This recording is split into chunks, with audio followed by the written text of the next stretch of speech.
Lavrov. This meeting is being recorded.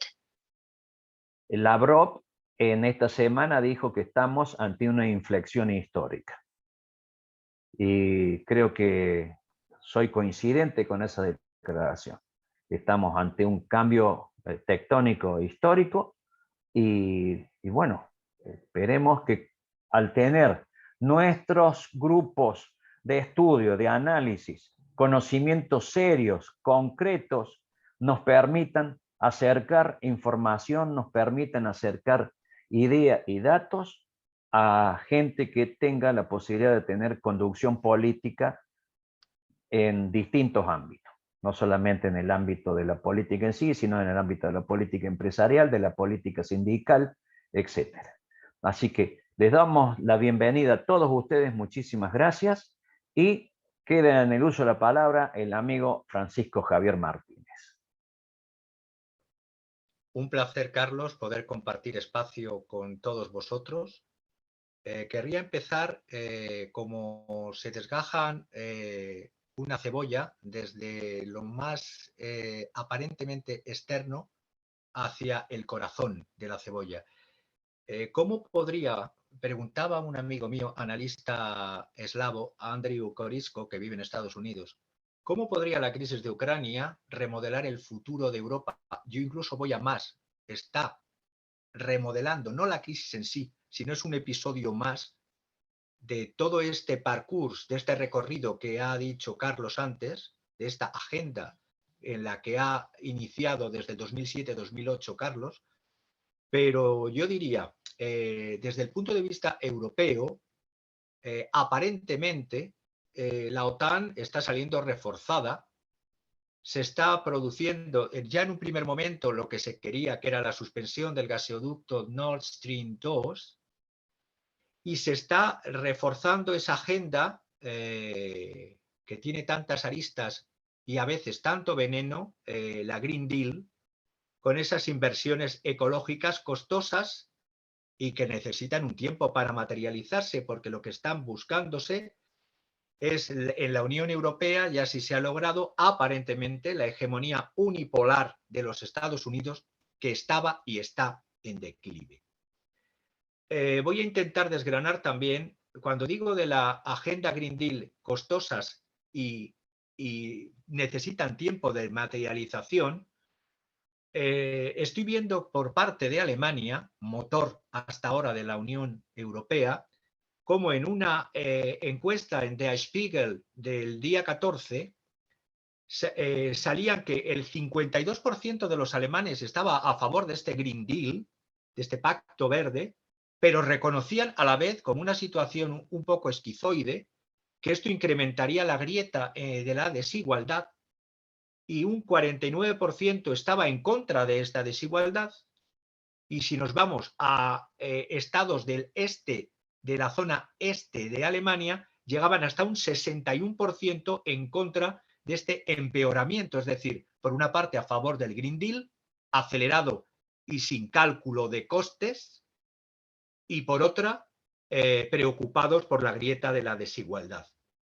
Eso sí, va a suponer una inversión, para eso no va a haber problema, o eso quieren, de un incremento de 2% en el PIB en gastos de defensa, unido a su vez en compra de material militar y equipos técnico-militares a los Estados Unidos, y va a haber una lucha entre siervos, entre Francia, Polonia y Alemania, una especie de confrontación de lacayos, a ver quién es el que puede devenir el escudero en eso que se llama la leading o lead from behind, es decir, liderar desde atrás, que tiene Estados Unidos o que quiere tener como pastor, y que sus ovejas haya algunos carneros principales que sean los que lideren todas las operaciones, como ya empezaron a hacer en Libia. Toda esta división y este beneficio es fundamentalmente en un primer momento para los Estados Unidos, y es un desastre para los países y las poblaciones europeas. Y voy al meollo del asunto en términos económicos, yendo desde lo más pequeño. En España, empiezo por España. El gasoil agrícola pensemos agricultura, ganadería y pesca, el gasoil agrícola cuesta en estos días de hoy 1.500 euros al mes más, 1.500 euros al mes más que hace un año. Ya en enero, antes de cualquier invasión o intervención, el gasoil estaba 0, euros el litro. Es decir, estaba subiendo y no era por ni la presencia de tropas rusas en su propio territorio cerca de la frontera, ni nada de nada. No es la excusa Putin. A su vez, está habiendo o ha habido un incremento en los fertilizantes de más de un 300%. Y nosotros, como tenemos gobiernos tan a favor de las poblaciones, recuerdo que los fosfatos del Sáhara acaban de ser entregados, es la base de los fertilizantes, los fosfatos, se acaban de entregar sumisamente el Sáhara, violando todas las convenciones internacionales de la Organización de Estados Africanos, de Naciones Unidas y todos los pactos firmados internacionales por España, se ha entregado en menos de 48 horas a el sultán de Marruecos por parte del gobierno, entre comillas, progresista de España. Esto en cuanto a incremento de los costes en la agricultura, en la ganadería. Hay unas manifestaciones en toda España estos días de transportistas y de agricultores y no han sido recibidos todavía por el gobierno porque son tachados de estar liderados por extrema derecha y son tachados por ser pro-Putin. Es decir, protestar por la subida del gasóleo en España es ser pro-Putin ahora. Si a esto le unimos también, aparte de los costes de los fertilizantes, los costes de los plásticos, que en un año la poliamida, y solo cojo un componente, un tipo de plástico que se utiliza para los envases de productos agrícolas y productos ganaderos en los supermercados, se ha incrementado la tonelada 1.000 euros más, es decir, pasando de 5.000 a 6.000, y también un incremento en las cajas de cartón. No sé si en España, aparte de calentarnos quemando libros, los que tengamos libros, vamos a tener que comer saltamontes. El aceite de girasol, por ejemplo, ha desaparecido y en los sitios en donde hay aceite de girasol está con candados, no sea que teman que la ciudadanía española asalte y se lleve los aceites de girasol. El sector cárnico ha hecho y está tratando con Argentina, ya que tengo el placer de hablar con Argentina, intentando ver las patronales del sector cárnico para alimentar a los animales, a ver si, porque no hay piensos para más de 45 días. El sector pesquero prepara otro parón de la flota y ya ha habido parones y hay pescaderías desabastecidas. Y bueno, esto es solo para empezar en la situación en España. Si a esto le unimos este desabastecimiento, este comienzo de malestar, a que en la otra parte del planeta ha habido y está habiendo un repunte del COVID en la República Popular China, fundamentalmente en la capital tecnológica, el centro tecnológico en Shenzhen, y que durará de 2 a 3 semanas, y en Shanghai, otra de las capitales, la capital financiera también, vamos a prepararnos para una emergencia económica que voy a intentar llamar en Europa. Ya está claro que va a haber un estancamiento con inflación, luego comentaré los datos de inflación, algo que se llama en economía estagflación, estancamiento con inflación, pero a nivel mundial quiero hablar también de cómo nos podemos preparar para una recesión. La emergencia económica de la que estoy hablando, y en España he empezado por lo más pequeño para ir hacia lo más grande, la inflación general de precios ya estaba antes en toda Europa, y luego me voy a otras latitudes fuera de Europa, porque he estado analizando los índices de inflación desde finales del año pasado hasta aquí, de muchísimos países y de distintas latitudes. La escalada de precios, la carestía de los precios de la energía y de los alimentos básicos ya estaba antes del conflicto, por así decirlo. Bueno, el conflicto en Ucrania, otra de las falacias que se venden, lleva desde el 2014, es decir, lleva incluso antes, pero en abierto el conflicto, el asesinato de población ucraniana por parte del gobierno de Kiev ya estaba en los ataques reconocidos en 2014 por institutos internacionales y organismos internacionales, parece que ahora no existen, los 14 a 15.000 muertos que se han producido en las repúblicas de Donetsk y de Lugansk, antes autónomas y luego declaradas independientes. Y en estas repúblicas, ojo, eran asesinados y no había presencia de tropas rusas en el territorio ucraniano. Lo que había era un gobierno de Kiev que tenía y tiene paramilitares y de sectores ultra nazis y neofascistas, que eran los que estaban asesinando a los ucranianos de habla rusa o de nacionalidad rusa o de origen ruso, pero ucranianos. Bueno, perdón por esta digresión. Es decir, toda esta escalada de precios decía que viene de antes de la invasión o entrada en el conflicto por parte de Rusia directamente. Todo esto acompañado además de una reducción de salarios reales, porque las inflaciones a veces siempre se temen en las escuelas económicas neoliberales como que la subida de salarios crea un efecto de inflación. Pues llevamos años en que no ha habido incremento salarial, al contrario, lo que hay es reducción de salarios reales y reducción de la capacidad de compra y una caída en la actividad económica. Por eso ahora se está proponiendo en España y en Europa eso que parece que es una panacea llamado pacto de rentas. Es decir, después de los ajustes que ya vivió la población en Europa tras la crisis del 2008, después de los ajustes de los provocados por los cierres de la pandemia en Europa, que también pagó la ciudadanía, ahora se quiere que la ciudadanía, con esta llamada idea de pactos de rentas, es decir, la crisis, yo ya lo tengo cifrado, se va a comer, y explicaré el por qué, en torno a un mínimo de un 20% del poder de compra de toda y cada uno de los ciudadanos.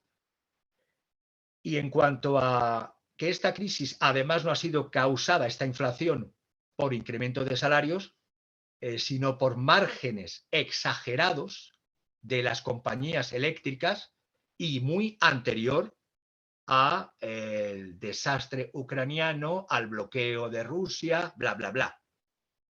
Cuando miro, ¿y por qué hablo de emergencia económica y de una posible recesión? Me baso en dos puntos. Y hablo de recesión a nivel no solamente de Europa. Curiosamente, se avecinan vientos de recesión también en el Big Brother llamado Estados Unidos.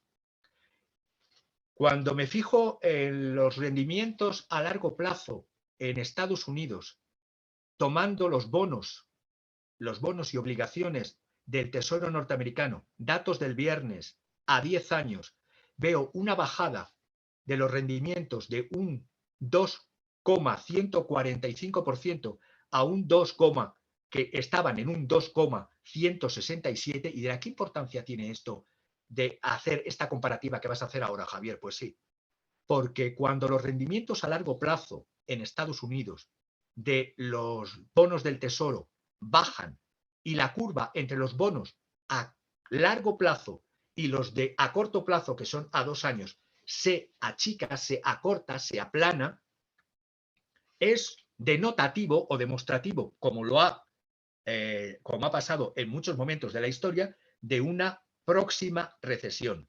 Repito, datos del viernes, bonos a largo plazo del Tesoro norteamericano a 10 años bajaron a 2,145, estaban en 2,167, y los bonos a 30 años, inversiones a 30 años, han bajado al 2,416 cuando estaban en el 2,461. Hay una aversión al riesgo a largo plazo. Y además, si esto vemos que los bonos a 2 años están incrementándose, es decir, lo corto, la deuda a corto, acercándose a los tipos de deuda a largo. La deuda a corto está en 1,956 desde el 1,915. Estos datos, unido al incremento de tipos de interés de la Reserva Federal, que por primera vez en 3 años ha subido los tipos de interés, en una situación como la que estamos para luchar contra la inflación, pero a las puertas de una recesión, repito, somos muchos los analistas que pensamos esta posibilidad de recesión, y cuanto más dure el conflicto en Ucrania, más nos meteremos en una recesión. La subida de tipos del 0,25 al 0,50, pues bueno, estamos viendo que la comparación entre los bonos a largo y los bonos a corto, la curva se aplana, se acercan, se reduce a 18,7 puntos básicos cuando estaba en 25,4 puntos básicos. Esto es uno de los puntos que yo señalo como ejemplos de que se acerca un riesgo de recesión. Además, la propia Reserva Federal en sus distintos puntos, concretamente la Reserva Federal de St. Louis, James Bullard dijo el viernes que quería incrementar los tipos drásticamente incluso a un 3%. Otro dato que tengo para hablar de que nos acercamos a una recesión es que me he estado mirando y me he estado preparando para esta intervención tomando datos del National Bureau of Economic Research, que es las siglas NBER, la Oficina Nacional de la Investigación Económica de los Estados Unidos, y tomando datos de esta oficina y tomando datos de un banco que sigo desde mi etapa bancaria, que es el grupo Lombard-Odier, que está en Ginebra, estoy viendo que la recesión ahora es la única forma en que se ha tenido desde este sistema llamado capitalista. No, parece que hablar de sistema capitalista ya está como prohibido. La única forma en que hemos visto caer una alta inflación en los momentos de la historia ha sido con recesiones posteriores. Y lo voy a demostrar con 3 ejemplos, tomando estos datos que he dicho del National Bureau of Economic Research. Cuando estábamos, desde los años 40, he estado mirando datos desde finales de los años 40. La recesión a finales del año 44 estaba en 13,2%. Se entró en una recesión en febrero del 45 hasta octubre del 45, que duró 8 meses. Y eso teniendo una inflación del 13,2%, y la pérdida en magnitud fue del 12,7% de la economía. Me voy a un segundo momento, he dicho 3. Segundo momento, antes del año, ya metidos en los años 70. En el año 73 hubo una inflación, acordaros, en economía, de la inflación producida por la crisis del petróleo. Bueno, pues en una inflación del 11,8%. Ahí la lentitud del proceso recesionista posterior fue más largo, de 1 año y 4 meses. Duró de noviembre del 73 a marzo del 75 y se llevó 3,2% de la economía. Y a la última que me quería referir, con una inflación que solo fue del 5,6%, duró el periodo de recesión posterior de diciembre del 2007 a junio del 2009, 1 año y 6 meses. Pues bueno, las economías suelen entrar en recesión cuando hay sobrecalentamiento o a los excesos o a una desaceleración en el crecimiento y en la demanda. Aquí estamos viendo que ya ha habido una desaceleración en el crecimiento debido, primero hubo la crisis financiera del 2007-2008, a pesar de los repuntes, luego vino los encierros y el plan COVID, plan anti-COVID, y lógicamente estamos en algunas comunidades, por poner en España, en algunas comunidades ya la inflación está en torno al 9%, cuando se estaba en torno al 3%, y nos acercamos a niveles de inflación de 2 dígitos. Pero no es solamente en Europa. He estado mirando la inflación en Ucrania antes de la guerra en abierto, es decir, la inflación en Ucrania estaba ya en febrero en el 10,7, en Rusia en 9,13, en Turquía en 48,7 en datos de enero, en Egipto el 7,5, en Argentina el 4,7 en febrero del 2022, una inflación todavía baja. En Brasil el 10%. Y en China es la única realmente, la República Popular China, que los niveles de inflación que tiene actualmente, si diferenciamos la inflación al consumidor, es del 1,2%, y los precios en la producción, si la inflación, el IPP, si está en torno al 9,1%, pero al consumidor en el 1,2%. Si a todo esto le unimos que la deuda pública global, es decir, la deuda de todo el planeta, sobrepasa al PIB planetario bastante, me voy a meter en datos solo en cifrarme en la deuda pública y privada del sector no financiero, triplica la producción, el PIB del planeta. Estamos acercándonos o vamos abocados a una recesión. Yo me pregunto que cuando, y esto lo digo yo, no con datos económicos, sino con datos de las distintas celebraciones que se han hecho en foros económicos, como el Foro Económico de Davos, a los cuales sigo al pie de la letra para ir conociendo. Cuando he visto, porque lo he leído, que hay un objetivo de reducción drástica de la población mundial, estamos asistiendo a un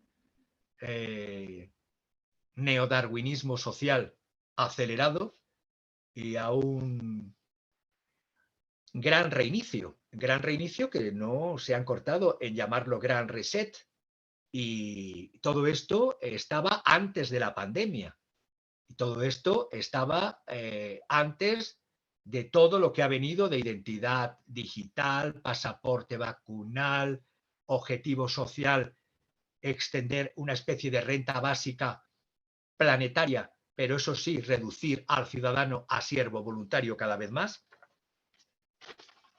¿Cómo podría la crisis de Ucrania provocar solamente? No, la crisis de Ucrania no es la que ha provocado solamente. La crisis de Ucrania lo que está haciendo es acelerar toda esta situación.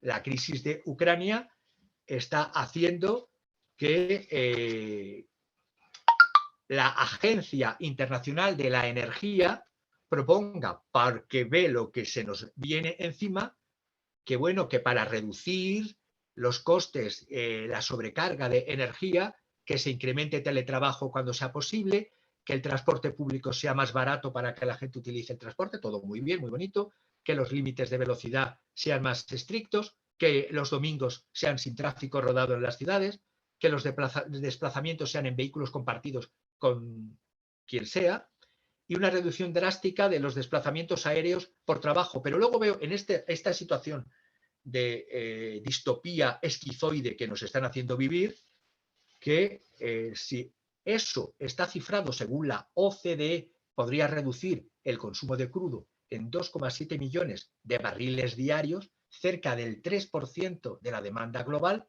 Por otra parte, se nos dice incrementar los presupuestos militares de todos los estados al 2% del PIB. Y he empezado a hacer cálculos. Si por una parte, con estas medidas de Alicia in the Wonderland, en el País de las Maravillas, que me parece muy bien, se va a reducir el consumo de crudo en 2,7 millones de barriles diarios, porque hay que tener un planeta más saludable, pero por otra parte los incrementos de los gastos en armamento y en guerritas, pues bueno, pensemos con esto, con la cabeza, esto se va a comer todo lo que se dice que se va a reducir con lo otro, es decir, la ciudadanía que vaya en burro, pero el presidente que vaya a un concierto en un Phantom. Pero bueno, esto es en España. A un concierto de música en un acto privado. Las guerras, aunque sean defensivas o de apoyo o indirectas, son caras. No sé si en los dirigentes europeos, en esto de darse tiros a los pies, que se dan los dirigentes europeos, pero realmente quien lo paga es la ciudadanía. El currito de a pie no lo paga el señor que va en un Phantom, o no lo paga la élite que se reúne en Davos. Ellos no van a tener problema para seguir pagando una energía, ya sea de gas, ya sea de petróleo, ya sea de electricidad, a los precios que sean. El ciudadano de a pie va a tener esos problemas. Y ese recorte de 20% para arriba de sus emolumentos semanales, mensuales, anuales. Decía que las guerras son costosas, que las guerras son caras. ¿Cómo se va a refinanciar las armas y el rearme que pretende Europa y Alemania? ¿Cómo se va a reemplazar el gas de la noche a la mañana, el gas y el petróleo ruso? ¿Qué coste va a tener acoger a todos los refugiados, que en este caso sí son, porque yo nunca me gusta discriminar, ni nunca me ha gustado discriminar, pero lo que peor llevo es la doble moral. Cuando se rasgaban las vestiduras con la acogida de refugiados, estos países, Polonia, Hungría, Chequia, Reino Unido, Francia, España, cuando vienen de latitudes del norte de África, del África subsahariana, o vienen de territorios como Siria, o vienen de Yemen, hay unas reticencias, digámoslo eufemísticamente. Pero cuando vienen y son de ojos claros, de pelo más claro y de tez blanca como la cera, entonces no hay esas reticencias, pero eso tiene un coste también. Hay que acoger a los refugiados.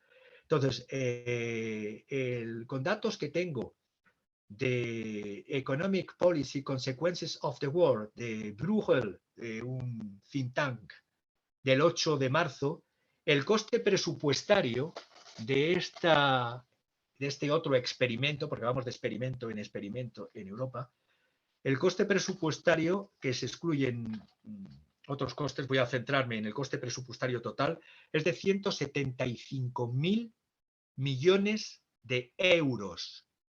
175.000 millones de euros en el año 2022. En el año 2023 todavía no lo tengo calculado, pero será superior a los 200.000.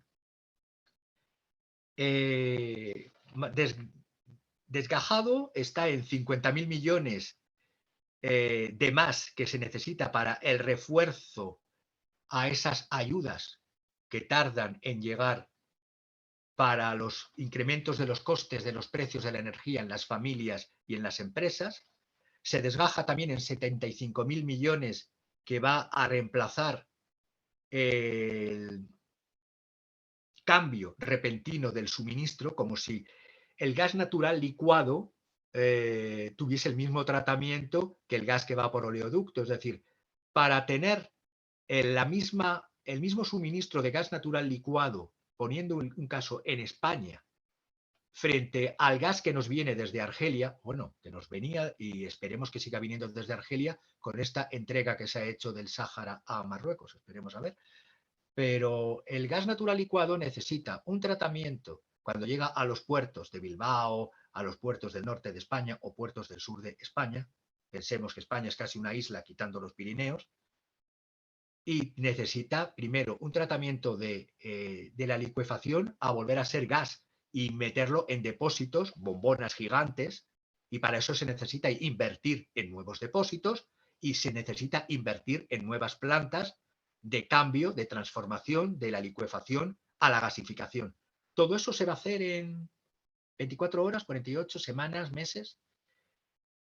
La acogida de los refugiados está cifrada dependiendo, porque claro, todavía no sabemos cuántos refugiados, 1 millón, 2 millones, 3 millones, 4 millones en Europa. 30.000 millones de euros, vale. Y 20.000 millones que quedan solo y exclusivamente van a ir para gastos militares en seguridad, que ya se ha dicho que se duplicarán en el 2023. Eso sí, las caídas de compañías en bolsa estos días no eran precisamente las compañías militares, ni en las bolsas de Estados Unidos, ni en las bolsas españolas, ni en las bolsas francesas, ni en las bolsas alemanas. Teníamos las mayores subidas después de los grandes beneficios de las farmacéuticas tras la pandemia. Ahora tenemos los grandes beneficios de las industrias armamentísticas, de las transnacionales como Raytheon, como muchas otras que no voy a empezar a marearos con más cifras. Y lo curioso es que a todo esto, ¿cómo va a hacer frente a estos 175.000 millones Europa? Porque en la reunión, en la cumbre de Versalles, que fue 2 días, donde por cierto, si hubo caviar, no sé si ruso, y se gastaron en botellas de vino el vino de Burdeos, de no sé a qué precio lo comprarían, pero del vino de Burdeos más caro, de los, no sé si era un Mouton Rothschild o un Chateau Lafite, pero todo eso para hablar de medidas y no se llegó a ninguna medida, porque todo esto no lo puede hacer país por país. La Unión Europea pidió, y ya se han opuesto, Alemania ya se ha opuesto, los países nórdicos, Dinamarca y Holanda, a los países del sur que piden otra vez un plan de bonos que esté obligando y endeudando a todos por igual. Y en los países nórdicos dicen que de bonos nada, que lo que había para el plan de recuperación, que era entre 1,5 billones a 2 billones de euros en préstamos a 5 años por los desgastes causados por la pandemia, que se eche manos de eso y que al fin y al cabo que se atienda todo esto que se ha presupuestado con esos fondos, es decir, quitando fondos que eran destinados para los daños de la pandemia, ahora para los gastos que estoy diciendo. Por lo tanto, en Europa, lo que sí veo claramente es una situación de estancamiento, falta de crecimiento. Los crecimientos se lo va a comer todo lo que estoy diciendo. Europa no tiene la posibilidad tampoco de subir tipos para luchar contra la inflación, porque ha estado haciendo y va a seguir haciendo lo que se llama la política de regar el mercado, eso sí, de las grandes empresas, porque no va directamente al ciudadano con los llamados quantitative easing, es decir, regar desde el Banco Central Europeo, pero bonos a nivel solidario entre todos los países, no. Eso no. Que cada palo aguante su vela. Esa es la situación que tenemos en Europa. La situación que tenemos en el resto de países pues es muy distinta, y también estaba leyendo lo que puede perjudicar a Rusia, pero estoy viendo también que la anterior crisis, la crisis de Crimea, la proporción de perjuicio que tuvimos los europeos fue de 100.000 millones y el perjuicio que sufrió la Federación Rusa fue de 50.000. Si aplicamos todas las políticas que ha hecho Rusia desde entonces aquí, creo que vamos a salir más perjudicados de seguir la duración y alimentando este conflicto para beneficio no de la ciudadanía europea, los propios ciudadanos europeos más perjudicados que lo que van a ser ya de por sí con un perjuicio, con sanciones unilaterales, los ciudadanos rusos. Estoy abierto a vuestras preguntas y a lo que me queráis formular. Bueno, Francisco, nos apabullaste con los números, nos atropellaste, como decimos en Argentina. Sinceramente, los datos y los números son los que demuestran que lo que venimos sosteniendo desde hace largo tiempo. Europa se sigue tirando tiros, pero a sus propios pies.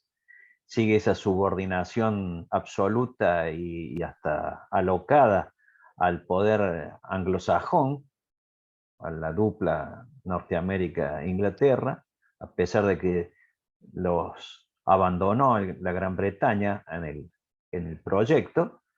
Y estos datos que estás transmitiendo nos tienen que hacer abrir mucho los ojos a nosotros, los latinoamericanos.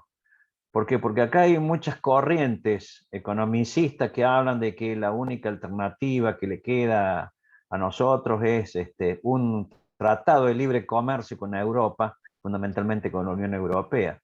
Se ha estado incentivando en los últimos 10 años esa idea, y con los datos que tú nos has lanzado, es evidente que si ingresamos en algo como eso, es para ir a pagar la fiesta que vos has hecho referencia, y evidentemente que la vamos a pagar con sangre, sudor y lágrimas de nuestros propios pueblos, para beneficio, por supuesto, de un grupo reducido de grandes grupos económicos que seguramente estarán satisfechos y firmarán acuerdos muy leoninos en el que ellos serán los únicos beneficiados y las naciones subordinadas. Pero bueno, hay mucha tela para cortar de lo que has dicho, hay muchas ideas que creo que hay que profundizar y líneas que hay que continuar. Así que voy a fijarme porque he visto que había una pregunta. Cuando tú hablaste de esa inflación del 9% que tiene en España, ¿es por mes, anual? ¿Cómo es ese crecimiento que vos has dicho hace unos minutos? La inflación del 9% en concreto es de una de las comunidades autónomas. Sabéis que España tiene un sistema de comunidades autónomas y hay dentro de la macroeconomía nacional, luego cada comunidad tiene diferencias en sus niveles de crecimiento y en sus niveles de inflación. Ahora mismo no tengo el dato de qué comunidad era cuando lo tomé, pero esa comunidad en concreto llevaba una proyección de seguir incrementándose los porcentajes de inflación mensual, de cerrar el año y si se congelase y no se incrementase más la inflación, en torno a un 9%. No sé si me expreso lo que quiero decir. Es decir, el dato es, teniendo en cuenta la foto de cómo estaba esa comunidad a fecha de hace unos días, con los datos acumulados mensuales de inflación, podría tener una proyección de cierre anual del 9%, si no sigue creciendo la inflación. Claro, claro, es anual. Sí, el tema, la pregunta un poco venía direccionada a que, bueno, tú dijiste de Argentina, el 4,7 fue la mensual, y que Exactamente. nuestras Exactamente. proyecciones La ya de, todas superan supuestamente el 50% anual, lo cual ya ha prendido todas las luces de alarma en el país y por supuesto un descontento que evidente que se verá expresado en las calles. la Argentina a la cual hacía referencia, como bien dices, era 4,7% en febrero 2022. Claro, En febrero, exacto. exactamente. Sí, sí, sí, sí. Acá me preguntan, ¿cómo estima seguirá el comercio mundial de los alimentos? Pregunto en razón de que nuestro comercio exterior es de commodities, refiriéndose a Argentina. Si me ciño a las exportaciones de países como en este caso Argentina, las exportaciones deberían de crecer porque los mercados no entienden del vacío. Si tú haces un vacío a la producción de cereales que normalmente en Europa venían, en Europa y para otras latitudes, pero para hacer la interrelación Europa-Latinoamérica. Si Europa se nutría fundamentalmente de Ucrania, de su capacidad cerealística, y los cereales estamos sufriéndolo ahora, el girasol, cereales de alimentación y cereales para el ganado. Si eso, entre otros, si eso ahora lo estamos empezando a sentir y como lo estamos sintiendo y estamos aterrados, de cara a unos meses, que es cuando realmente se ven las consecuencias económicas de esas sanciones y de esos bloqueos al comercio, lógicamente habrá que aceleradamente buscar alternativas en exportadores que, por otra parte, estos exportadores, Argentina, por ejemplo, ya tendrá sus canales y sus contratos a un año, 2 años, 3 años, o se incrementa la producción o se desvía con incumplimiento de contratos para llevarlo hacia Europa. Por eso digo yo que las guerras son costosas y las guerras hay que calcularlas antes. Cuando hay un dicho en España, taurino, que dice: Manolete, si no sabes torear, ¿por qué te metes? Cuando te metes en una guerra y te metes en un conflicto de cabeza, haciendo de escudero, vasallo, siervo de tu hermano Big Brother, lo que tienes que ver es cómo te va a perjudicar en un primer momento y cómo puedes hacer tu frente a esas sanciones y después bloqueo.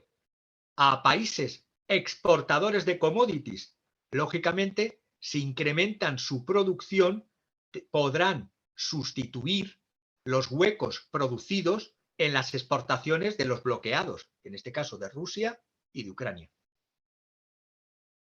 Perfecto. Acá me consulta el doctor Rodríguez Villafañe, ¿se habilitará un nuevo orden geofinanciero? ¿Se superará el reinado del dólar? Pues yo creo que vamos camino de eso en tanto en cuanto los sistemas en Eurasia, y cuando hablo de Eurasia, hablo de la Unión Económica Euroasiática y la República Popular China, están comenzando a diseñar, bueno, ya llevan hace 2 años o incluso más, un nuevo sistema monetario y financiero que no tenga que pasar por el dólar. Es decir, he estado leyendo además una tesis de uno de los cerebros de todo esto por parte rusa, que es el economista Sergei Glassiev. He intentado en mi Twitter colgar un resumen en inglés de lo que dice. Claro, en Twitter no puedes exponer una tesis, pero para que quien quiera más especializado leerlo, hoy he tuiteado parte del pensamiento de Sergei Glassiev y que está destinado a competir con el sistema occidental de Bretton Woods. Pongo ejemplos. Arabia Saudita, es decir, Arabia Saudita, cuando hablamos de que Occidente lucha por la democracia y por la libertad, ja, ja, ja, ja. Arabia Saudita, autora de bombardeos, de hambrunas y genocidio en Yemen, que ha sido y es armada por Estados Unidos, UK y la Unión Europea, ya está avanzando en la llegada del petroyuan, es decir, en las compras con China de petróleo a través del pago de yuan rial. En India, el tercer mayor importador de petróleo del mundo, está a punto de firmar un megacontrato para comprar petróleo a Rusia con un gran descuento. Por eso hablo que los mercados no entienden del vacío. Tú me intentas hacer un vacío, en este caso Rusia, pues lo que no va para Europa va para la India, y está utilizando un mecanismo de intercambio de pagos de rupia a rublo. La exportación y todo esto, además, teniendo en cuenta que la exportación de petróleo de Riad, que es un total, por hablar de uno de esos exportadores de petróleo, en torno a los 169.000, 170.000 millones de dólares, si mi cabeza no me falla, y los porcentajes, eso sí me lo he apuntado, los porcentajes, por ejemplo, para la República Popular China de esa exportación es un 17% y para la India un 12%. Japón un 21%, Estados Unidos un 15% y la Unión Europea un 10%. Pues a pesar de eso, los pueblos están despertando después de tantos años de unipolaridad y de abuso desde los años 90 hasta el 2007 de la unipolaridad estadounidense y de esa soberbia, han ido reaccionando desde el 2007-2008 a unos sistemas de multipolaridad y a unos sistemas en economía de un desarrollo a través de todo, desde Shanghái, de la Unión Económica Euroasiática y de los BRIC, y un estratega, y termino con esta, es que quiero daros las máximas informaciones sobre esto que he estado estos días preparando, un estratega que sigo del Credit Suisse, que antes estaba en la FED y en el Treasury Department de Estados Unidos, Zoltán Pozsár, me dijo una frase que me encantó. Traduzco. Si crees que Occidente, y está hablando un señor estratega del Credit Suisse y un poco sospechoso porque estaba en la ex de la Reserva Federal y un ex del Departamento del Tesoro de Estados Unidos, y me decía, si crees que Occidente puede desarrollar sanciones que maximizarán el dólar para Rusia y al minimizar los riesgos de la estabilidad financiera y de la estabilidad de precios para Occidente, entonces también pueden confiar en los unicornios. ¿Qué me quería decir con esto? Que si pensamos que las sanciones a Rusia solamente perjudican a Rusia, es como creer que existen unicornios. Porque los primeros perjudicados no solamente va a ser la Unión Europea, sino también los Estados Unidos. Porque todos estos unicornios, y ahora vuelvo a los unicornios, forman parte de todas las operaciones de guerra psicológica, lo que se llama las SIOPs. Es decir, SIOPs que están desarrolladas por la OTAN de una manera bestial. Os cuento una anécdota. Se nos ha vendido en todas las televisiones españolas, no sé si allí, en las latitudes de Iberoamérica, Latinoamérica, Hispanoamérica, como lo queramos llamar, que había habido una cumbre en Kiev, ahora dicen Kiev para diferenciar la lengua rusa de la lengua ucraniana, Kiev ahora es Kiev, que ha habido una cumbre entre los presidentes Zelensky, el de Polonia, el de República Checa y República Eslovaca en Kiev. Pues es mentira. Eso ha sido falso, escenificado y desacreditado por John Helmer y por propias fuentes polacas, porque esa cumbre se desarrolló en territorio polaco. Y te hacen creer la realidad. Pues en economía pasa lo mismo. Es decir, se creen unos relatos, te venden unos relatos. Se hablaba hace unos días que Rusia iba a hacer default, es decir, que iba a quebrar. Como uno de los estados menos endeudados del planeta, menos endeudados en relación a su PIB, va a hacer default. Lo que tiene Rusia, y ha hecho mal, y habrá responsabilidades, entiendo por eso, es como la anterior, no sé si sigue siendo, presidenta del Banco Central de Rusia, depositó, por así decirlo, activos financieros y sus reservas en tanto porcentaje lo hizo en reservas en valores extranjeros y una cuarta parte lo hizo en depósitos en bancos comerciales y bancos centrales de fuera de Rusia. Tremendo error. No se sabe con quién se juegan los dineros Rusia. No sabéis con quién se juegan los dineros cuando tratamos con la anglosfera. La anglosfera no se ha quitado el parche en el ojo todavía. Entonces, al terminar la pregunta, el mundo financiero va hacia un mundo financiero bipolar de dólar y de yuan. Y a los que todavía pueden elegir y saben elegir, que sepan jugar con los dos. No cerraros o daros un tiro en el pie, como ha hecho Bruselas a todas las naciones que integramos eso llamado de Unión Europea, que nos han puesto a las ruedas del dólar, única y exclusivamente. Eso que pretendía Merkel en su época, pero que no era solo de Merkel, era algo que venía ya del propio, quitando el paréntesis de brutal del nacionalsocialismo. Alemania, desde su fundación, siempre tenía una rivalidad con la anglosfera. Y esa rivalidad, desde la época de Bismarck, ya buscaba un eje con Berlín, Moscú.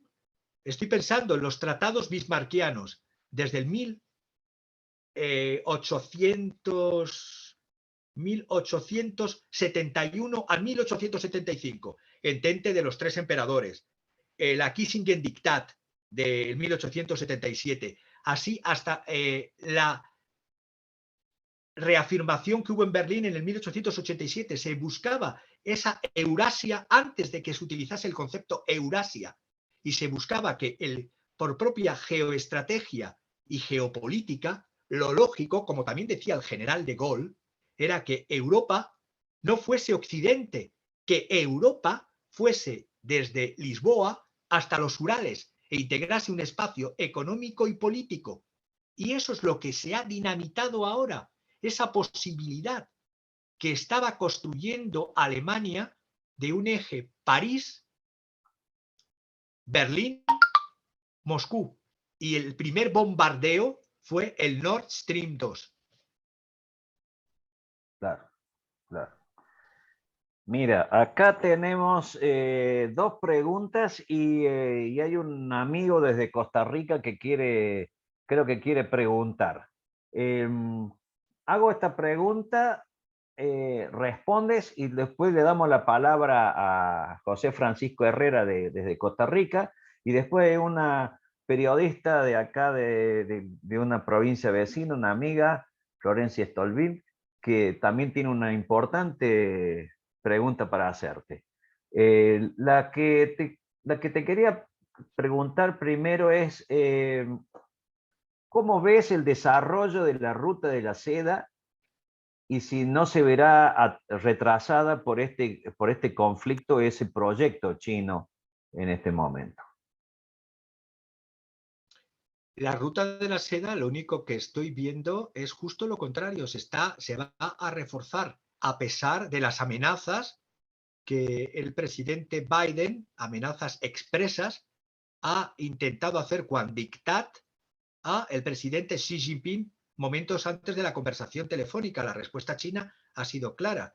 La diplomacia china, que juega perfectamente con una dialéctica mezcla de confucianismo y de neomarxismo Mao Zedong, en ese melange, ha sabido responder perfectamente que lo mejor que puede hacer el mundo y para Occidente es terminar este conflicto no solo desangrante de vidas, sino de hundimiento a futuro.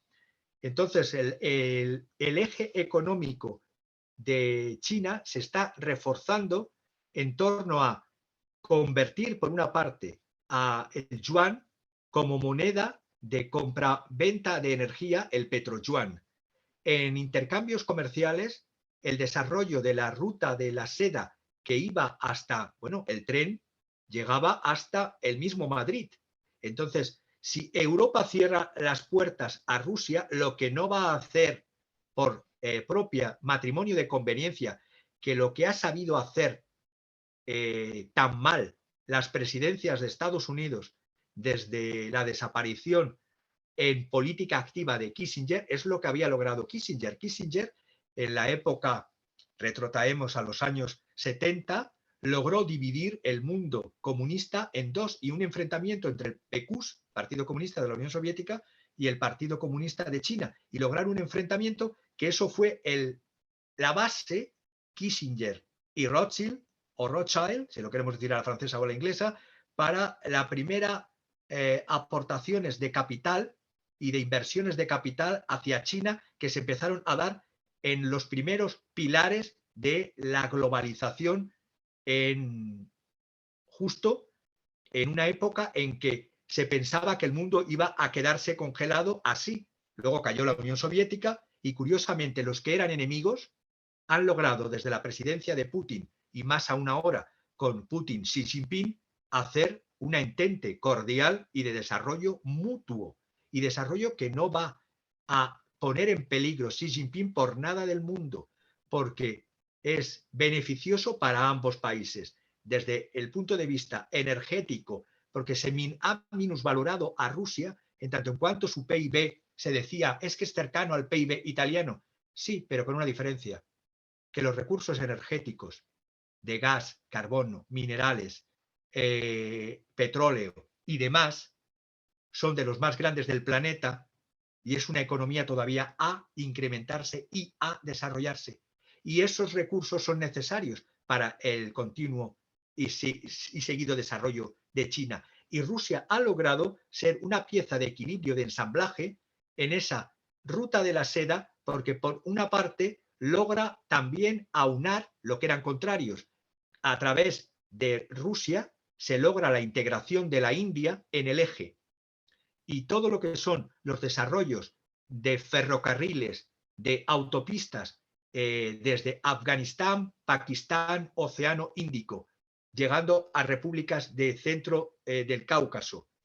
Esa interconexión entre la parte oeste de China y la República China de Xinjiang con las repúblicas caucásicas, ex repúblicas soviéticas, y con salidas al Océano Índico por parte. Hay una conexión ya clara y se sigue desarrollando, y de gasoductos directos entre el que ya existía en la parte ruso y siberiana hacia China y el nuevo que están construyendo. Es decir, el refuerzo de una unión económica euroasiática va a ser una nueva bipolaridad de bloques, la feneciente Unión Europea, que yo digo feneciente, y la aparente incremento de la OTAN, veremos cómo luego se tirarán de los pelos a la hora de quién paga la fiesta, de las inversiones, y la realidad de un reforzamiento de esta Unión Económica Euroasiática. Bien, perfecto. Quiero hacer una pregunta, entonces, acá, José Francisco. Dame un segundo que acá solicitar reactivación. Hola, ¿me escuchan? Sí, te escuchamos. Bueno, No sé mucho si gusto. Francisco. Tocayo, soy aquí desde Costa Rica. Ya las que le hizo a un doctor, Miguel Gorbachev, de la Universidad de Lomonosov de Rusia, que ahorita está haciendo una pasantía en Nicaragua, ¿verdad? Él rescató en un artículo este miércoles que pasó, esta semana, sobre las teorías de ondas cortas y ondas largas de Kondratiev, Nikolai Kondratiev. Yo oí un documental suyo sobre Detrás de la razón sobre Evergrande, ¿verdad? Entonces me llamó mucho la atención que este sujeto, ¿verdad? Este doctor en ciencias políticas rescatara las teorías de ondas cortas y ondas largas de Nikolai Kondratiev. ¿Usted, digamos, piensa que esas teorías se pueden ir aplicando para entender este fenómeno, de esta burbuja que usted dice que puede suceder en Estados Unidos, ¿verdad? Porque son teorías de 1900 y algo, son súper viejas, ¿verdad? Y son teorías que utilizan muchos marxistas para predecir el colapso del capitalismo, ¿verdad? Y las crisis que van a pasar sucesivamente. Entonces me nació la curiosidad, ya que usted trata esos temas económicos de burbujas económicas, ¿verdad? No sé si hay alguna cabida a esas teorías, no sé si la ha escuchado, ¿verdad? Esa sería mi pregunta. Pues muy gustoso de poderle responder. Voy a intentar escuetamente responderle. Y claro que las he estudiado a Nikolai Kondratiev y durante una época, desde los 90 para acá, con todo el auge del neoliberalismo, fueron consideradas teorías pasadas de moda, de modés. Pero los ciclos en economía son unas constantes que se dan, y eso es así, y este señor estudió muy bien lo que eran ciclos llamados, como bien has definido, de ondas largas, fundamentalmente muy centrado en ondas medias y ondas largas. Si bien es verdad que se le acusó desde el neoliberalismo ser utilizado por teóricos marxistas para predecir la caída del capitalismo, el capitalismo ha ido como sistema todavía relativamente joven. Si comparamos los sistemas de producción anteriores, el sistema de producción feudal en Europa, centrándome en Europa, el sistema de producción feudal ha tenido más años de vida todavía que lo que tiene el sistema capitalista. Por tanto, no ha de extrañarnos que los sistemas, en este caso el sistema de producción capitalista, se haya ido reinventando, porque si hablo de Marx y no de marxismo, Marx era un admirador, entre comillas, de lo que era la evolución del sistema capitalista en relación a el sistema de servidumbre feudal y de producción, y si no lo comparemos con el sistema esclavista de la antigüedad.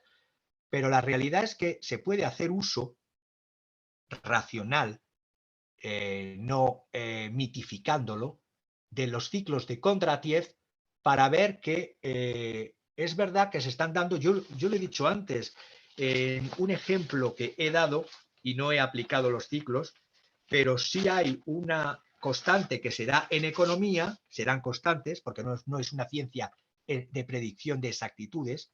Si se dice o se estudia après coup, es decir, después de, y constatas hechos que ya intuías, pero cuando he echado mano antes de los datos del National Bureau of Economic Research de los Estados Unidos, estaba viendo que cada peak inflation, cada pico de inflación, ha habido después un timeline de recesión, ha habido caídas en recesión y es una constante. Y eso aplico lo de las teorías de los ciclos. Cada vez que hay un pico de inflación de niveles importantes, se dan caídas correctivas en periodos de recesión que curiosamente, desde los años 45 para aquí, cada vez la recuperación es más lenta. Entonces, sin mitificar a Kondratiev, sí diría que es aplicable, siendo como yo soy bastante multiheterogéneo en tomar autores, en que es aplicable parte de su teoría a lo que está pasando. Y esto significa que el sistema, yo no hablo de que vaya a desaparecer, si hablo que está perjudicado y fundamentalmente que nos está perjudicando a la ciudadanía. Que los sistemas, cuando se empiezan a cuestionar, son cuando no son gratos a la inmensa mayoría. Cuando en vez de causar bienestar, causan malestar continuado. Y entonces, eso lo estamos viendo desde el 2007-2008, que no salimos de una, hay otro refrán español, estoy muy refranero hoy, no salimos de Málaga y nos metemos en Malagón. Es decir, no habíamos salido todavía de los desastres provocados por la crisis de Lehman Brothers y la explosión de la burbuja financiera, cuando de repente pareciera que íbamos a crecer y nos viene, curiosamente, con estas teorías neomalthusianas de que sobramos población y que en esta necropolítica de que hay vidas buenas y útiles y vidas malas que hay que hacer desaparecer. Como si alguien tuviese una varita mágica y decir, tú sí, tú no, tu vida vale y la vida del otro no vale. Entonces, entramos en la pandemia, no se me ha escapado ninguna L, entramos en la pandemia y después de la pandemia vemos, después de los encierros y de los experimentos psicosociales que suponen los encierros, en otro stop, pero se nos ha olvidado decir que los movimientos de anti-comercio ya se dieron, o estos disturbios de suministros ya se dieron antes de la pandemia. Se dieron cuando el presidente Trump empezó con la guerra comercial y con las sanciones. Es decir, suponiendo que él quería un Make America Great Again, hacer América más grande, y lo único que hizo es que las cadenas de suministro mundiales todavía no se han sustituido a las cadenas de suministro que el capital originario anglosajón, angloesfera británica y norteamericana fundamentalmente, hicieron para el crecimiento de China. Solo que China, desde su sistema de Estado-partido único, ha logrado jugar en el juego del capitalismo mejor que los propios capitalistas de escuela. Y con eso no estoy aplaudiendo el sistema, estoy diciendo una constatación. Han ganado por goleada a los del mito de libertad de comercio, libertad de mercado, en contra de los monopolios y de los oligopolios, el mito del liberalismo económico. Pues curiosamente, los que están defendiendo todavía y están creando una globalización financiera paralela son los señores que llevan un gorrito que pone PCCH, Partido Comunista Chino.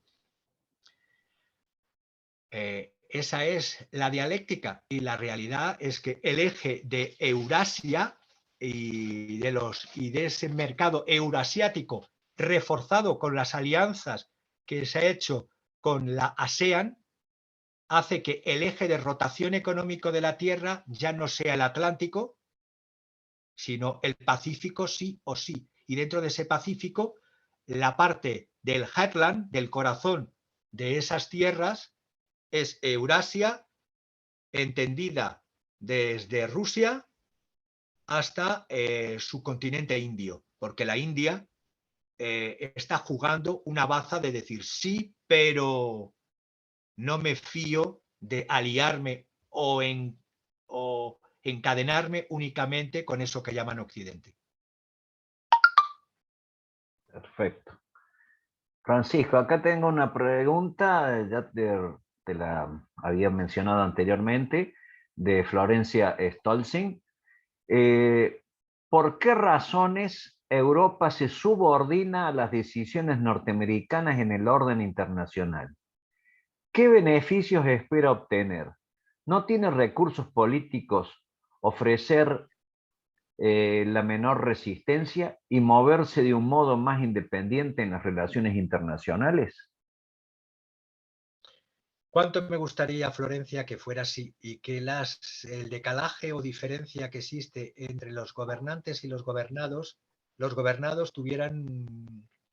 tuviéramos una voz y algo más que un voto en un momento puntual cada X años? Porque la realidad es, bueno, la construcción europea, yo recuerdo cuando estudiaba en Estrasburgo ese máster de Derecho Comunitario y trabajé en una institución paracomunitaria, que era el Consejo de Europa, ya vi la propia formación, la gestación de lo que es hoy la Unión Europea, antes Mercado Común y todos los distintos nombres que fue llevando, fue una unión muy ligada a un desarrollo de financiación del Plan Marshall, del dinero que venía del otro lado del Atlántico. Es decir, Europa fue destruida en este cainismo que se extendió, porque la guerra, yo llamo la Segunda Guerra Mundial y la primera incluso, una guerra civil europea, y hay muchos tratadistas en historia, desde un Enzo Traverso hasta otros que hablan de guerra civil europea, no hablan de guerra entre países. La realidad es que ya estábamos desde el origen, desde el año 45, teníamos una pequeña cadenita, en este caso la teníamos en una mano. Esta pequeña cadenita, cuando se ha ido desarrollando las distintas formaciones de capital, fundamentalmente del norte de Europa, y la acumulación de capital y la concentración de capital y la distribución de la producción, dejándose una industria importante en el norte de Europa y desindustrializando todo el sur de Europa, estoy pensando en las mal llamadas reconversiones industriales que se hicieron en España, en Italia, en Grecia, todo era un plan, es decir, se estaba reforzando un capital, en este caso, fuera del capital de la angloesfera, pero sí copartícipe en inversiones. A ver, el capital no tiene fronteras ni nacionalidades. Esto está, cuando se habla de el capital, parece que fueran naciones o que fueran personas. El capital está por encima incluso. Por eso hay que pensar, si quieres atacar en defensa de los derechos ciudadanos a ese capital, tienes que pensar con las mismas estructuras mentales que piensa el capital. Entonces, en Europa, las alternativas que se han ido dando, cuando existía el polo soviético, como había que, y cuando existía ese muro, que no me canso de decir que cayó de un lado en el 91, pero no cayó del otro lado, ojalá el muro hubiera caído de los dos lados, pero solo cayó de uno, y pareciera que en el 91 el triunfo fue del capitalismo neoliberal y decir, ¿veis? No hay alternativa. There is no alternative, que decía Margaret Thatcher y que decía Ronald Reagan. El tema está que ya estábamos hipotecados en origen desde la propia formación, construcción de la Unión Europea, antes llamada Mercado Común. Desde la concentración del capital que supuso primero la CECA, de la concentración de carbón, acero, en lo que eran las cuencas mineras del Rúa y frontera franco-alemana y Bélgica, y la siderurgia y la industria que se quedó en la zona norte de Europa y que en los años 80 se asesinó en el sur de Europa. Todo esto ha conllevado por qué los países del sur de Europa son tan dependientes, por qué la Alemania, desde la época de los años, desde las destrucciones intencionadas por derechas y por izquierdas gobernantes en los partidos de los países del sur de Europa, nos hemos hecho tan dependientes y se habla de países excedentarios y países deficitarios y países, en este caso Alemania, se tenía que haber tratado igual que se trata el problema de, la deuda pública, la inflación, bueno, pues también se tenía que haber tratado los excedentes comerciales de Alemania como un problema. Había que haber reindustrializado con un cierto equilibrio lo que se había destruido en eso que llamaban reconversión, que era reconversión a la nada. Por lo tanto, Europa, para mi desgracia, se ha convertido en una Europa social que existía porque existía un muro y porque existía el peligro de extender el comunismo, que sí tenía un sistema económico social, aunque no tuviese los derechos civiles y políticos como en Occidente, lo que a uno le faltaba en derechos económicos y sociales lo tenía que suplir con el Estado social. Ese Estado social funcionó en los célebres 30, en los 50, en los 60, en los 70. En España, más tardía, fueron realmente finales de los 60, 70 y 80. Por eso nuestro sistema social ha sido deficitario si lo comparamos con el francés, con el alemán, con el nórdico. O incluso con Reino Unido tenía un sistema de seguridad social después de la Segunda Guerra Mundial. Todo porque existía el hermano lobo del comunismo en el otro lado.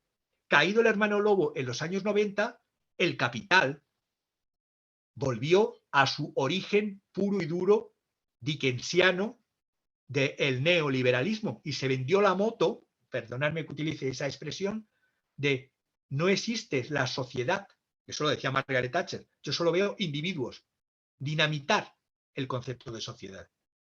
Y en Europa el discurso se ha comprado, se ha vendido muy bien y se sigue utilizando. A ver, incluso los autónomos en países como España no se consideran trabajadores. La inmensa mayoría, muchos de ellos se consideran empresarios, porque es un prurito. Ser trabajador es un estigma. Y eso es un gran problema en los cerebros de los que tienen que decidir alternativa a la necropolítica que estamos viviendo. Entonces, cuando un señor que tiene su trabajo solo con una empresa, ojo, cuando estudias derecho laboral, el contrato de trabajo se divide en tres patas. El poder de dirección y el poder de control, y el poder disciplinario lo tiene la empresa. Y el trabajador tiene que someterse a esos tres poderes. En un falso autónomo, dices, no, tú te pagas la seguridad social, tú al fin y al cabo me facturas trabajo, pero el orden yo te lo doy porque solo puedes trabajar conmigo, poder de dirección y control lo siguen teniendo encubierta, aunque no directamente, aunque el poder disciplinario no lo tengan porque no te pueden despedir, ya que no es un contrato laboral, es un contrato mercantil, se han mercantilizado las relaciones laborales. Entonces, en esa perspectiva, cuando los individuos que forman una nación pierden la perspectiva de sus necesidades básicas, es difícil pedir gobiernos que realmente se ocupen de tener una autonomía del patrón del capital de la anglosfera. En este caso, de la dependencia todavía de Reino Unido se sale de la Unión Europea, pero sigue mandando más en la Unión Europea con sus actos y sus decisiones junto a Estados Unidos que cuando estaba dentro.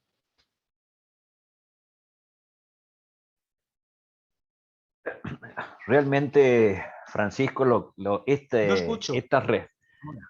¿Me escuchas ahora? Realmente esto que acabas de expresar al final es algo que sinceramente es algo que ha afectado a todas las relaciones sociales y laborales desde los 90 para acá y que se han replicado en todas partes del mundo. Justamente acá en el grupo de los que están asistiendo hay un dirigente sindical que sabe mucho de eso porque lo hemos compartido, hemos trabajado, él sigue trabajando en el área del comercio, o sea, el sindicato de mercantiles, y esto se ha visto un desarrollo impresionante en el deterioro del retroceso en las relaciones sociales, ¿no? Y laborales. Justamente este compañero del Sindicato de Comercio nos pregunta lo siguiente. Buenas tardes, Francisco. Una pregunta. Ningún país de la Unión Europea tiene deudas. Tiene deudas. Todos tienen superávit. Deuda externa me refiero. Pues o de eso no se habla. No sé si estuve claro. Dependiendo de cada país, hay países que son excedentarios en lo que es la deuda comercial. Habría que diferenciar si queremos precisar deuda comercial o deuda financiera, porque si es deuda comercial, los países exportadores como Alemania son excedentarios, tienen beneficios en cuanto a su exportación, y los países, hay otros que son deficitarios en deuda comercial. Si hablamos de deuda financiera, Europa hasta ahora era exportadora de capitales y de inversiones de capitales como Unión Europea, pero el tiro en el pie que se acaba de dar Bruselas y que nos ha dado por ende a todos los países y directamente a cada uno de los ciudadanos de los países, significa un incremento de nuestros costes energéticos hasta grados insufribles, una dependencia de la esfera económico-financiera de los Estados Unidos y del dólar, que parecía que íbamos a estar jugando en un mundo multipolar con la cancha americana y también con la cancha china. Eso parece que no. Ahora es todo en torno a un bloque común y exclusivo de Washington y de Londres, y la realidad es que la pregunta, si me quiere precisar si es comercial la deuda o si es financiera y sobre qué países, podría implementarlo todavía más, pero a grosso modo es lo que estoy diciendo. Desde el punto de vista comercial, las diferencias en cuanto a países dentro de la Unión Europea son brutales. He puesto el ejemplo de España o incluso de Grecia, por poner un ejemplo de la otra parte de la Unión Europea, y de Alemania. Pero si hablamos financieramente como bloque, Europa era y es exportadora de capital, pero ahora, claro, la reestructuración que se está haciendo en la cumbre de Versalles pasada, no se ve el ensamblaje, la unión entre dos grandes grupos. El grupo que ya estaba en la crisis del 2007-2008 presente esa división, entre el grupo germano, holandés, escandinavo, que son los países que llaman del ahorro, y los países, como si fuéramos los zánganos de la fábula de La Fontaine, desde Francia para abajo, Francia, Alemania, bueno, Francia estaría cortada por la mitad, sería España, Portugal, Italia, eso que llamaban recuerdo uno de los de la Comisión Europea nos llamaba PIG, P-I-G-S, que en la traducción, si no lo hago como un acrónimo, si lo pongo como un noun, como un sustantivo, nos estaba llamando cerdos. Entonces, Portugal, Italia, España, Grecia, somos países deficitarios financieramente, nuestras deudas públicas son... Pero claro, he intentado explicar muy a grosso modo en lo que es un espacio tan corto, con varias preguntas, de dónde viene el origen de esta estructura, por qué unos deficitarios y otros excedentarios, por la propia construcción de la Unión Europea y cómo se ha querido y cómo se ha permitido por parte de las élites gobernantes de todos los países. Entonces, a la pregunta, por añadir algo más, veo las perspectivas malas en cuanto a cómo salir, porque la deuda, la bonificación y la obligación solidaria de deuda que conllevaría una unión de verdad, estos países del norte ni la quieren. Incluso con el COVID costó hacer ese plan del que ahora se quiere como no se ha agotado o se ha gastado en la ciudadanía, se quiere utilizar también para armas. Claro. Sí, la pregunta estaba diferenciada de la deuda financiera, especialmente de los países del sur. Bueno, vos dijiste de los PIG, que tan alegremente les pusieron, ¿no? Sí, pues justamente los países del sur son los que más están sufriendo ya desde el 2007-2008 y los que vamos a sufrir todavía más y es para los cuales se está adelantando. Mira, un ejemplo. La patronal hace unas horas está pidiendo subidas salariales que incluso una patronal normalmente no es muy la gran patronal favorecedora de subidas salariales, en torno incluso de un 8 un 9%. Cuando una patronal te ofrece un 8 un 9%, ¿a cuánto van a subir realmente las inflaciones en Europa y en los países del sur en concreto? Entonces, la dependencia es de tal nivel que España como país, no te pongo ya Grecia, que es todavía peor, pero España, que es una de la cuarta, la quinta, ya no sé, porque los vaivenes de cómo subimos, bajamos, pues su PIB en la deuda pública ya es muy superior desde hace un tiempo a su propio PIB. Es decir, gastamos, en eso de la ortodoxia, gastamos más de lo que producimos al año. Y eso en Grecia todavía más, y en Italia están en unas situaciones. ¿Cómo se resuelve? Habría múltiples formas de resolverlo, pero necesitaría una charla entera, como medidas que se me ocurren y evidentemente no ortodoxas, sino heterodoxas en economía. Sí, evidentemente. No te Evidentemente que... escucho. ¿Me escuchas? Ahora sí, Hola. Este, ahora sí. creo que, bueno, es que todos estos temas son disparadores de mayores temas, ¿no? El tema que creo que uno puede, porque tenemos que ir cerrando, porque estos equipos a cierta hora te cierran, ellos toman la decisión por ti de qué hora a qué hora puedes hablar, y después de eso vos quedás hablando a una pantalla que queda negra y no sabes qué ocurrió, y es que se te acabó el tiempo. Y eso que lo pagamos, imagínate los que no pagan, porque dicen que los que tienen este sistema dura 40 minutos, en 40 minutos tenés que hacer la exposición, hacer preguntas y respuestas, y si no, adiós, ¿no? Este es pago todavía. Por eso tenemos más extensión de tiempo y mayor cantidad de gente que pueda acceder al mismo. Eh, Siguiendo tu exposición del día de la fecha, el panorama que vos planteas es prácticamente una nueva bipolaridad. Pero también dentro de esa bipolaridad, yo veo que el sector que fue hegemónico hoy en día ya no puede ejercer esa hegemonía absoluta.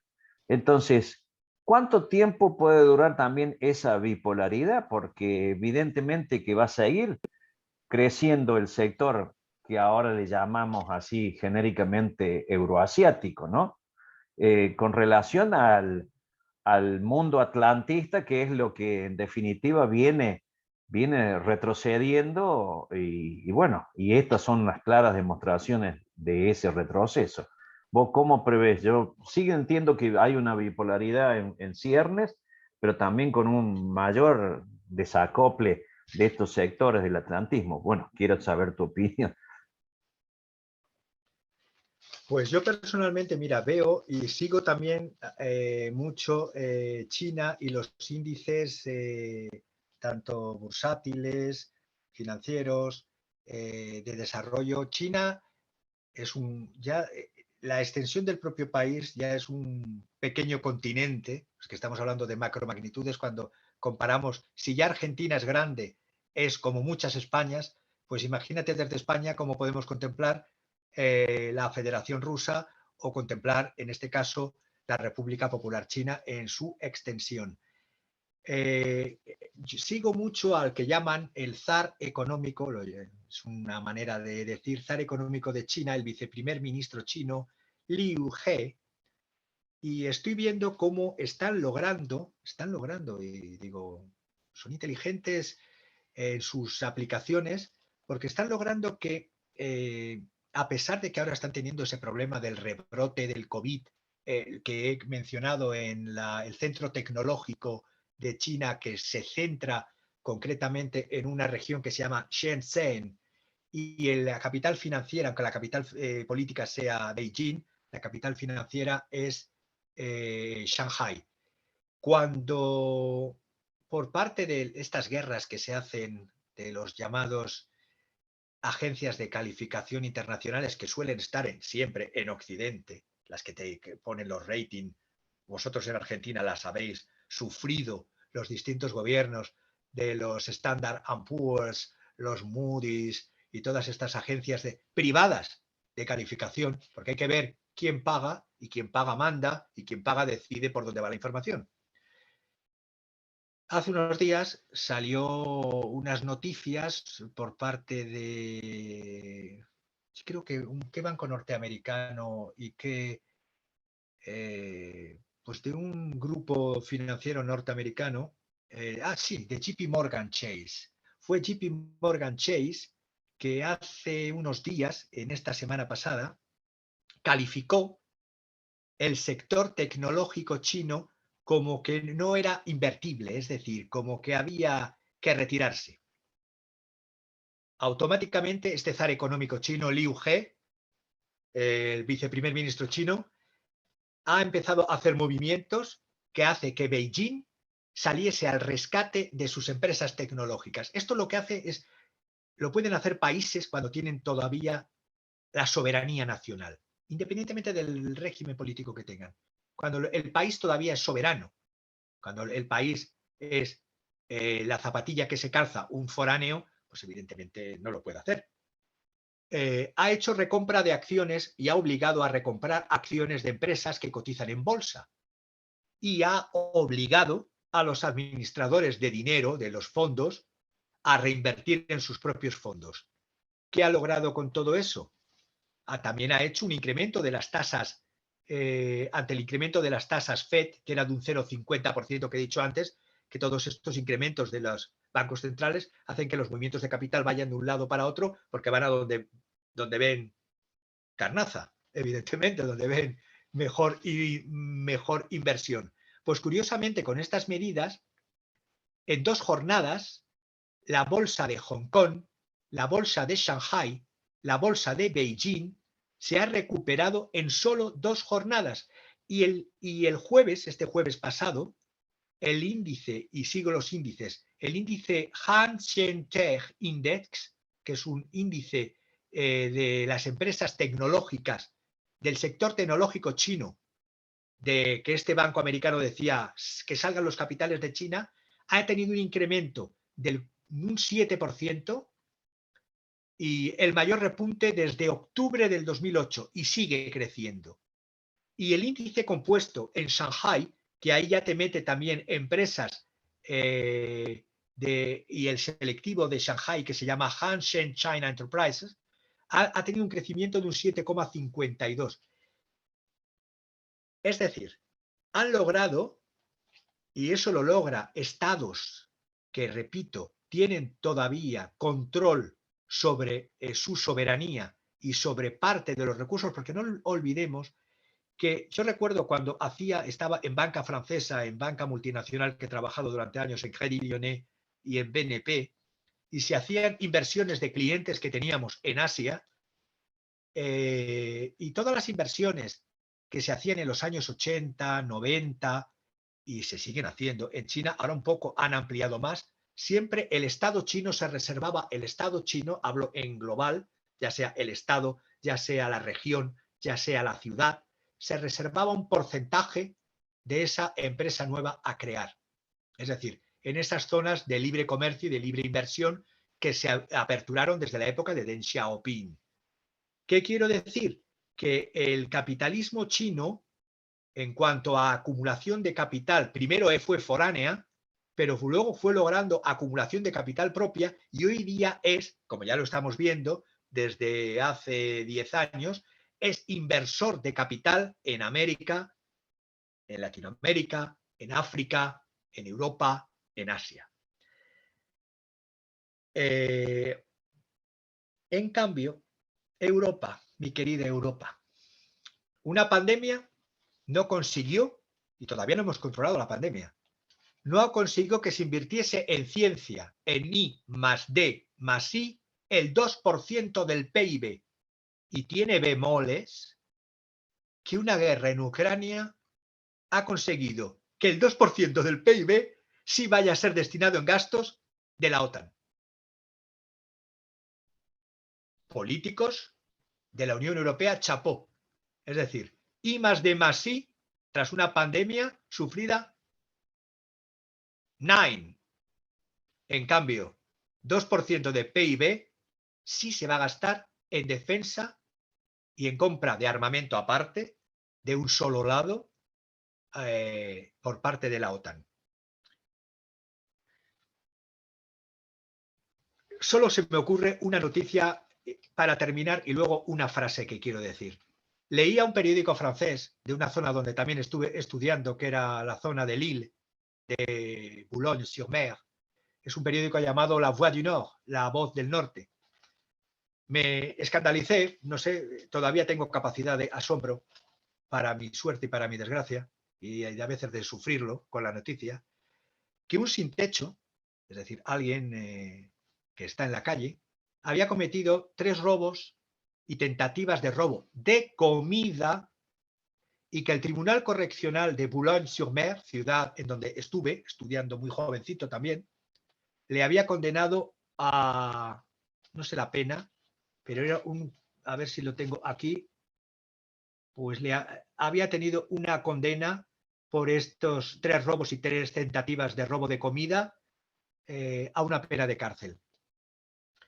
Y leo la noticia más abajo de este periódico francés, La Voix du Nord, que varios ex parlamentarios, no sé de qué signo, me da lo mismo, han salido indemnes por el enriquecimiento que han tenido de inflar sus gastos de representación por ser parlamentarios en 250.000 euros. Robas comida en Europa, como en los tiempos de Víctor Hugo y de Charles Dickens, vas a la cárcel. Inflas facturas y robas al fisco y sales indemne. Con esto querría terminar, aunque estoy abierto a una pregunta final, con una frase que te comenté al principio, querido Carlos, que leía de alguien que para mí es pesimista. Yo intento ser no un optimista ciego, un pesimista con esperanza, mejor. Ante la inmensidad, espantado, el ser humano huye de sí mismo, en busca de vecinos que compartan su espanto. Cada individuo es un compañero de desconsuelo. Al darse la mano, se crea una complicidad entre 2 soledades. Es tomado del breviario personal de Émile Cioran, un filósofo rumano.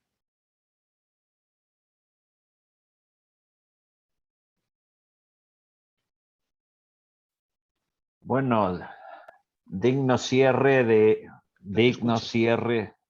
ahora sí, digno Ahora sí. cierre de esta magnífica exposición que nos has brindado hoy, Francisco Javier. Te agradezco tu predisposición entera, tu hombría de bien de decirnos todas estas cosas, explicarnos, tomarte este tiempo. Sé que hoy es el Día del Padre en España. Felicidades. Y que por supuesto tendrás tus reuniones sociales y que te las hemos interrumpido debido a esto. Pero por ello, doblemente el agradecimiento que debo hacerte y también agradecer la presencia de todos los amigos en un día también para nosotros feriado, los sábados. Hora de la siesta en Argentina es media sagrada. Se duerme la siesta en Argentina todavía, y más un fin de semana.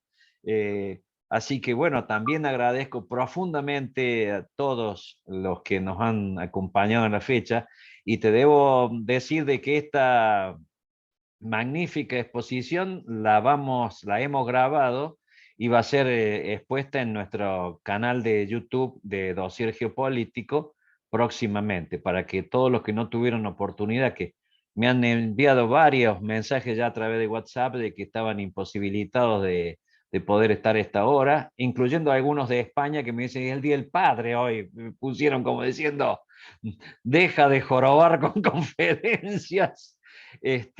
Así que bien, nada, un agradecimiento eterno y seguiremos en contacto porque estas reuniones las vamos a ir realizando quincenalmente para ir evaluando los distintos aspectos de este mundo que realmente, volvemos a decir, ha entrado en una inflación grave, enorme, trascendente y que debemos por lo menos entenderla.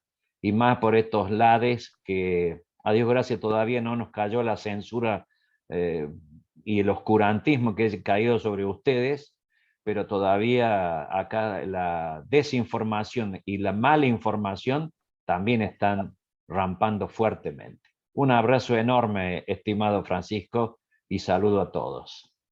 Ahí están saludando todos, están muy contentos. Bueno, nada, si quieres decir algo más y despedirte, con mucho gusto.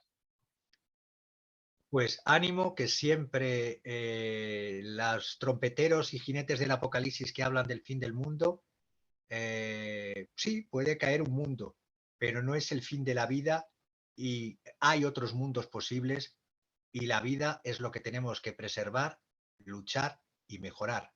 Lucha y esperanza hasta el final.